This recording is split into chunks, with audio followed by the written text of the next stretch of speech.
Okay, on this next portion of the DVD, we're going to be talking about street defence techniques against a larger attacker.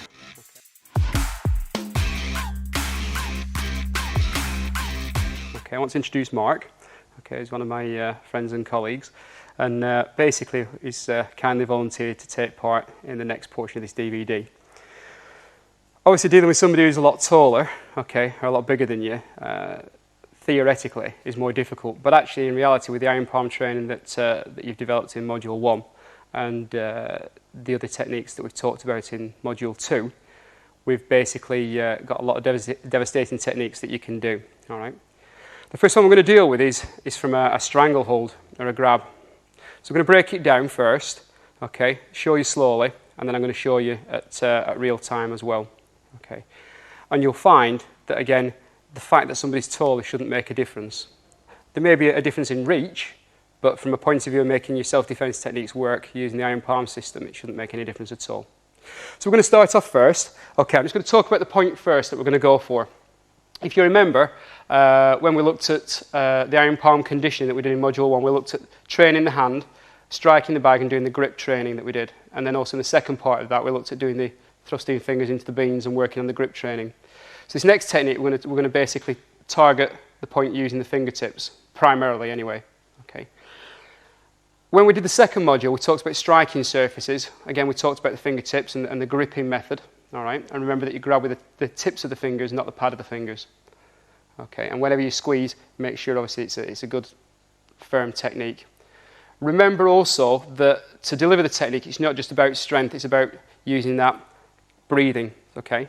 The focus, the relaxation, but your intention is the biggest thing, because remember, energy follows your thought. Okay.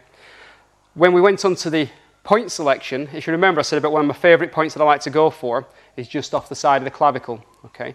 So on mark, basically, if you look at the notch, okay, at the side of the clavicle, if you remember, we talked about the point, stating that a lot of people can take this sort of pressure, pressing straight in. All right. You can train against that, particularly when you do the iron shirt, which is another training method, okay? Also, people can take the point on top of the clavicle, all right? Because again, different people's muscle structures, etc., they might be able to take that. But on the side of the clavicle, there's no muscle. You're actually going in, around, and hooking behind the clavicle.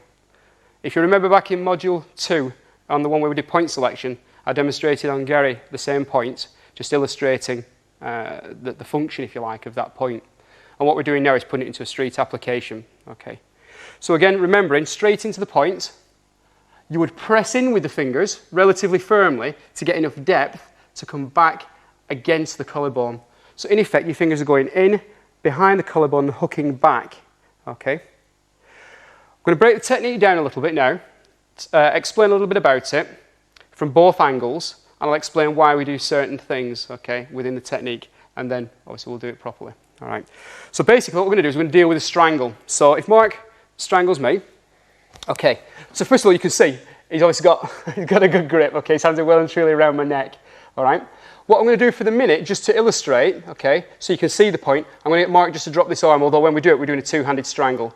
So at the moment, if you just drop that arm for a second, okay, he's got this other hand on here. I'm just doing this so you can see the technique, all right, and then like I said, we'll go back to the two-handed strangle shortly. If I were just to stick my fingers in that point and press and hook back, if you notice that person will back up, okay, so Mark will back up. It's uncomfortable and he wants to move away from the pain because it's uncomfortable, all right? Even if they were grabbing and pulling you close in, which is likely to what they're going to do, okay, you press here, they'll back up. But what I want to do is I don't want him to back up, because if he just backs up, we're still in a fight, okay? He could potentially just back up and then move back in and hit me, all right? So what you want to do is, if you're already holding them, you want to take advantage of that. And you might think it's a bit you're at a disadvantage, should I say, if somebody's got their hands around your neck. It doesn't have to be that way, okay? So Mark's grabbing around the neck. What you're going to do is you're going to control one arm, all right? So you're going to control with one, and the other hand will go and find the point, okay? The reason you do that is because when you press on the point, you can now control the direction he's going to go in, all right? Because otherwise, he'll back up. And I want to control where he falls, how he falls, which then will dictate how I choose to follow up. Okay? So the first primary thing is to obviously get them off your neck, all right? Because if they've got a good grip, and I know Mark has, Okay, if he starts strangling me, I don't want that on my neck for very long. Okay, and once he's off you and he's on the floor, the follow-up strike is then whatever you would choose. Okay, but the important thing of this technique is to move the person off you. All right, to get them away from you. Okay, you can obviously follow up with other various strikes that you can do with the palm strikes and things, but we're going to deal with the impactive side shortly. All right, I just want to give you a little illustration, obviously, with the fingertips this time. So Mark's going to grab me. So you cover one arm, other finger's going to press straight in. Okay, so that's quite uncomfortable to start with. All right, so you hook the fingers behind, pull towards you, and as you pull down, as you pull down here, this is just giving them direction, it's just guiding where they're going to fall. So you press in here, touch here, and take down. Once they're down, it's up to you where you want to go with it. You can palm strike again, okay? If you've got the arm here, you've got a nice little break going on here if you choose to do that, okay? But once they're down, you know, you basically got this technique. And just an interesting one, when we talk about you've got the break here, okay, although we haven't really covered on joint breaking and things, but just an illustration. Look at the technique. It's against my thigh, all right? This is here, and if you look, obviously I'm pressing, but if I wanted to go for a break, I wouldn't just press.